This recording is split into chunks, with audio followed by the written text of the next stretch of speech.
बीड जिल्ह्यात महायुती विरुद्ध महायुती नेत्याचा संघर्ष टोकाला पोहोचला। नेमका संघर्ष टोकाला पोहोचण्याचं कारण काय आहे तेच आपण ह्या पुढील व्हिडिओच्या माध्यमातून सविस्तर जाणून घेऊ। तर नमस्कार मंडळी, येऊ घातलेली नगर परिषद निवडणूक असेल, जिल्हा परिषद निवडणूक असेल, पंचायत समिती निवडणूक असेल, त्या अगोदरच बीड जिल्ह्यामध्ये महायुतीच्या नेत्यामध्ये संघर्ष पेटल्याचं आपल्याला पाहण्यास मिळत आहे। अनेक नेते आरोप प्रत्यारोप करत असल्याचं आपल्याला बीड जिल्ह्यामध्ये पाहण्यास मिळत आहे। बीड जिल्ह्यामध्ये एकूण 11 तालुके असले तरी मात्र 6 मतदारसंघ आहेत। या 6 मतदारसंघापैकी 5 मतदारसंघाचे जे आमदार आहेत ते महायुतीचे आमदार विजयी झाल्याचं आपल्याला पाहण्यास मिळालेले आहे। मात्र आता जिल्हा परिषद, पंचायत समिती आणि नगर परिषदेच्या निवडणुकीच्या तोंडावरच या नेत्यामध्ये आरोप प्रत्यारोप होत असल्याचं आपल्याला पाहण्यास मिळत आहे। नुकतेच माजलगाव मतदारसंघाचे आमदार असलेले तसेच अजित पवार गटाचे हे आमदार आहेत, महायुतीकडून हे विजय झालेले आहेत।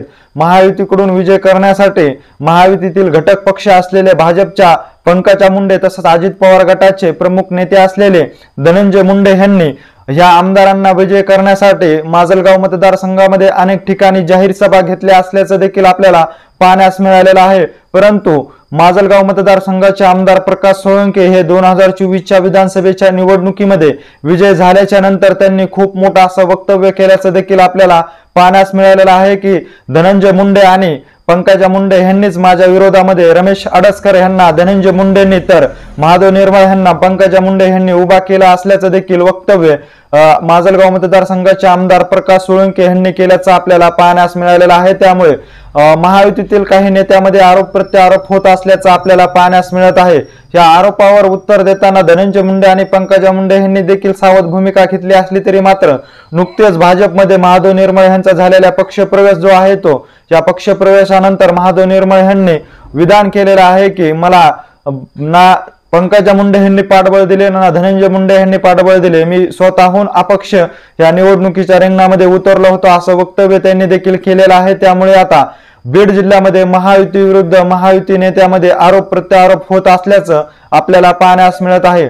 दुसरीकडे जर पाहिलं तर पंकजा मुंडे विरुद्ध सुरेश धस हा देखील संघर्ष टोकाला पेटला असल्याचं आपल्याला पाहण्यास मिळत आहे। त्यामुळे आरोप प्रत्यारोप देखील याही दोन नेत्यामध्ये होत असल्याचं आपल्याला पाहण्यास मिळत आहे।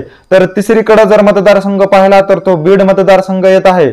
बीड मतदारसंघाचे नेते असलेले योगेश क्षीरसागर तसंच अजित पवार गटाचे वरिष्ठ नेते असलेले अमरसिंह पंडित यांच्यात देखील आरोप प्रत्यारोप झाल्याचं आपल्याला पाहण्यास मिळालेलं आहे। कारण योगेश क्षीरसागर यांनी नगर परिषदेच्या निवडणुकीच्या पार्श्वभूमीवर एक महत्त्वपूर्ण बैठक घेतली होती। या बैठकीमध्ये सांगितलं होतं की ज्यांना आपल्या मतदारसंघाची एकदाही नगर परिषद निवडणूक विजय होता आला नाही ते देखील बीडच्या नगर परिषदेच्या निवडणुकीमध्ये डोकं घालीत असल्याचं वक्तव्य केल्यानंतर त्यांना देखील प्रत्युत्तर देताना आमदार विजयसिंह पंडित यांनी देखील एक खूप मोठं विधान केल्याचं आपल्याला पाहण्यास मिळालेलं आहे। त्यामुळे बीड जिल्ह्यामध्ये कुठेतरी महायुतीच्या नेत्यामध्येच घडी जी आहे ती विस्कटत असल्याचं आपल्याला पाहण्यास मिळत आहे। महायुतीच्या नेत्यामध्येच आरोप प्रत्यारोप होत असल्यामुळे येऊ घातलेल्या नगर परिषद, जिल्हा परिषद आणि पंचायत समितीच्या निवडणुकीमध्ये महायुतीचे खरंच सर्वाधिक उमेदवार जे आहेत ते विजय होणार का ह्याचा फायदा महाविकास आघाडीला होणार आहे।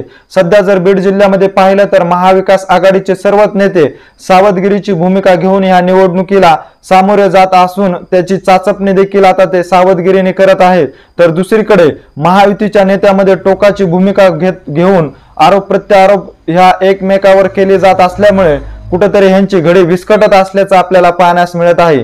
येऊ घातलेल्या नगर परिषद, जिल्हा परिषद आणि पंचायत समितीच्या निवडणुकीमध्ये महायुतीतील घटक पक्ष असलेल्या अजित पवार गटाची घडी जी आहे ती विस्कटत असल्यामुळे ह्याचा फायदा जो आहे तो भाजप एक सावधगिरीने तर करून घेणार नाही ना हा देखील प्रश्न ह्या निमित्ताने उपस्थित केला जात आहे। येऊ घातलेल्या निवडणुकीमध्ये सर्वाधिक उमेदवार भाजपचेच विजय व्हावा यासाठी तर नाही ना पंकजा मुंडे यांच्या माध्यमातून अजित पवार गटाची घडी विस्कटण्यासाठीच कुठेतरी त्या पक्षप्रवेश करून घेत असल्याचं देखील बोललं जात असल्याचं आपल्याला पाहण्यास मिळत आहे। त्यामुळे बीड जिल्ह्यामध्ये जर नगर परिषद, पंचायत समिती आणि जिल्हा परिषद वर जर आपला महायुतीला झेंडा फडकवायचा असेल तर महायुतीतील नेत्यांची विस्कटत असलेली घडी कुठेतरी एकत्ररित्या आणून ठेवणं तितकंच महत्वाचं आहे। त्यांना खत पाणी घालण्यासाठी कमळाची साथ देखील महत्वाचा असल्याचं देखील बोललं जात आहे। त्यामुळे हे सर्व नेते पुन्हा एकदा एकत्र येऊन या निवडणुकीला सामोरे जाऊ शकतात का तर आणि हा सर्वसामान्य व्यक्तीकडून देखील असा प्रश्न उपस्थित केला जात असला तरी त्याला उत्तर देखील सर्वसामान्यातूनच मिळत आहे नाही, कारण लोकसभा विधानसभेच्या निवडणुका जर पाहिल्या तर या महायुतीतील नेत्यामधील कुरघोडीमुळेच महायुतीचे नेते कुठेतरी पडला असल्याचं आपल्याला पाहण्यास मिळत आहे। लोकसभेची निवडणूक पाहिलं तर पंकजा मुंडे यांच्या बाजूने महायुतीतील सर्वच मातब्बर नेते होते, परंतु त्यांना देखील लोकसभेच्या निवडणुकीला पराभवाला सामोरे जावे लागले। तीच खतखत कुठेतरी आता ते जिल्हा परिषद, पंचायत समिती आणि नगर परिषदेच्या निवडणुकी माध्यमातून दाखवून देणार असल्याचं देखील बोललं जात आहे। त्यामुळे आता दोन्ही बहीण भाऊ जे आहेत त्या महायुतीतील नेत्यांचीच कुठेतरी खच्चीकरण करण्यासाठी या निवडणुकीला सामोरे जाऊ शकतात। याचबरोबर मातब्बर नेते जे आहेत ते महायुतीतील त्यांचे उमेदवार विजय होऊ नये यासाठी देखील ते अधिकचे प्रयत्न करणार असल्याचं देखील बोललं जात आहे। त्यामुळे बीड जिल्ह्यामध्ये महायुतीतील नेत्यामध्ये आरोप प्रत्यारोपाचा संघर्ष जो आहे तो टोकाला पोहोचत आहे। त्यामुळे वरिष्ठ महायुतीचे नेते हा पोहोचत असलेला संघर्ष रोखण्यासाठी कशा पद्धतीने पावले उचलतात हे देखील तितकंच महत्त्वाचं ठरणार आहे। अशीच बीड जिल्ह्यातील राजकीय घडामोडीविषयीची माहिती जर तुम्हाला वेळोवेळी जाणून घ्यायची असेल आणि तुम्ही अजूनही आमच्या चॅनलला जर सबस्क्राईब केलं नसेल तर नक्की सबस्क्राईब करा। धन्यवाद।